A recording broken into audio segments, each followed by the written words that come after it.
3, 2, 1, go. Hello, this is Sonic Sons again. Today is March 24th, 2007, or so it says on my watch there. Watch is actually hanging off the side of the camera so I can see when I get to the 10-minute mark. It's just starting off on YouTube. I don't actually have a director's account yet. So, I'm here again on my next video, and I eventually hope to set up a thing where, I get people emailing me and stuff and saying, well, what do you think about this issue? And then I'll tackle that issue and we'll go with it, and, we'll build on what the community wants.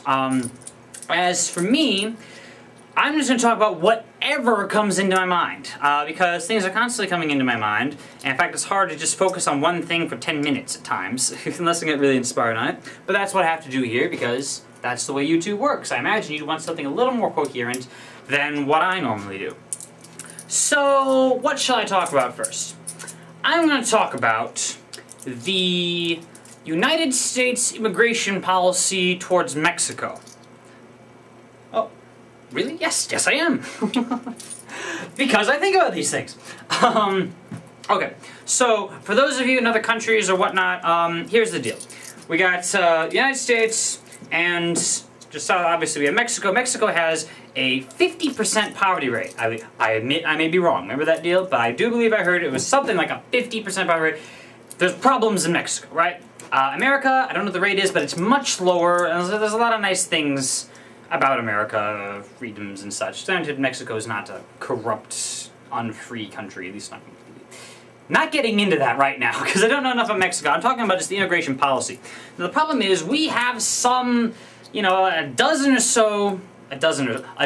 million or so illegal immigrants in America, right? Generally from Mexico and from other countries down south there. Now, there's a big question of what to do about this. We have all these people coming over the border illegally, right? And some people say, okay, well, we have to just throw them all out. We got to get rid of all these immigrants. They're gonna destroy America or something. Send them back. Okay, and there's other people that say, no, we have to be nice to the immigrants. We got to give them amnesty. We got to allow them to become citizens and such. So I'm thinking about this. And think, okay, well, we have illegal immigration. Obviously, illegal things, if an illegal thing happens, that shows that you have a problem in one of two ways, or both ways. The first being that the illegal thing should not be happening, and you should stop it. And the second being that the law which makes it illegal is improper, and we should change the law. Nobody seems to mention that. People talk about all sorts of things like, amnesty or something where we break the law, I guess, which other people really don't want to do. They don't want to, abide lawbreakers and such. But anyone's talking about the immigration policy itself. Now, I don't know exactly how it works, but I do know we have a system of quotas. And there's only like X number of people can get into the United States and Mexico every year. So Mexico, by the way, 50% poverty rate, people really want to get out, they get in line to get out, and they wait. And you wait, and you wait, and you wait, and you wait. You can wait for like 10 years. It takes forever to get through this thing legally, which prompts them to go across the border illegally. Now, let's get rid of any prejudice against Mexicans here, alright? Mexicans are, just as capable of anything as Americans. There are good Mexican people, and there are also Mexican criminals and such. Obviously, we want to keep out the criminals, but what do we do about the good people? What do we do about the just perfectly normal family and this guy, and he wants to feed his family, he wants to get a good job? The only place to get it is in America. People say, no, we can't do that, we can't let them in here because they come in and then they work at, they steal all our jobs. And okay, well, guys, steal our jobs, but, how exactly is he stealing it? You steal someone's TV, you break into his house, you take it, you go. You steal someone's job, well, the employer has quite consciously agreed to give you a job. And you've agreed to take that job. I mean, not particularly wrong with that. Now, I understand there's a pressure on American workers, people born and raised here. They feel the Mexicans are coming over and they're taking all our jobs, and that causes a big problem. And it may cause a big problem, but let's see what we can do about this, aside from this extremes of just pretend like nothing's happening and throw them all out. Okay, throwing them all out be kind of hard, huh? There's several million people here, and, you know, I don't know if they all deserve to be thrown out. Back when I was saying a moment ago about the good people, and that's a simplistic term, I know. But what if we changed our policies around a bit so we allowed all the good people, we'll find somebody to define that, into the country?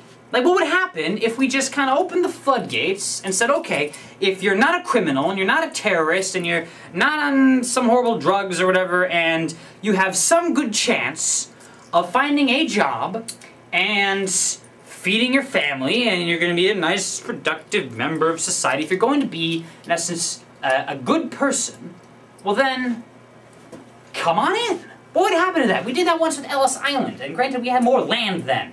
But we just have space here, and I don't see what the big problem is. People think, and I think this is a misconception of this, people get this idea that because the Mexicans are doing something illegally, that they must all be criminals. And you say, well, that's the definition of criminal. Because if you've done something illegal, yes, but not malicious criminals, shall I say. Alright, the Mexicans that migrate here legally, they're not like, oh, haha, we get to steal their jobs now. You notice I'm not bothering to try a Spanish accent, not right now. You know, they just want to feed their families and such, you know, by and large. Okay, so, you know, what would happen if we let them in? If we divide things somewhat superficially into good people and bad people. Good people, productive members of society, some chance of holding a job, or, you know, if you're a child and your father has a job, whatever. And being a nice family like that. And on the bad people on the other side, we have criminals and terrorists and drug lords and all that stuff we'd like to keep out, which, by the way, is a big concern. Because, you know, when we have this grand influx of people, it'd be really freaking easy for a terrorist to sneak in through the Mexican border. So one thing we do need, yes, is better security. But I'm still thinking about these Mexicans and what we can do for them. We separate into the good people and the bad people, right? And then we have people in line to get to America, people thinking about illegally coming into America, and people who are illegally in America already, or people who are legally in America already. Alright, for the people in line, we should let them in much faster, right? And the people who have been in line all this time up until this proposed law change I'm talking about here, they should get like some special bonus. I don't know, you get in line a little faster than everybody else. Thank you for waiting so long. The bad people in line, I presume that the immigration stuff that does background checks and all that will figure out if you're a criminal or not, and then, you know, not let you in if you're some kind of axe murderer. Alright. As for people considering coming in, I believe that they would love to come in legally if they could. We're not letting them in legally, which causes a whole host of problems. People talk about the Mexicans and, you know, how they're putting such a drain on our resources. Because you come in and you get hurt, you go to the emergency room, and that costs all this money, but because you're not a taxpayer, you're not paying for it. And they go, ah, those dang Mexicans stealing all our money. Mexicans, as far as I can tell, would be perfectly willing to pay taxes if we allowed them to. And you're like, what are you talking about? Nobody volunteers to pay taxes. No, but, you know, they might. But for the fact, you know, they're not allowed to be legal residents and eventually citizens like everybody else.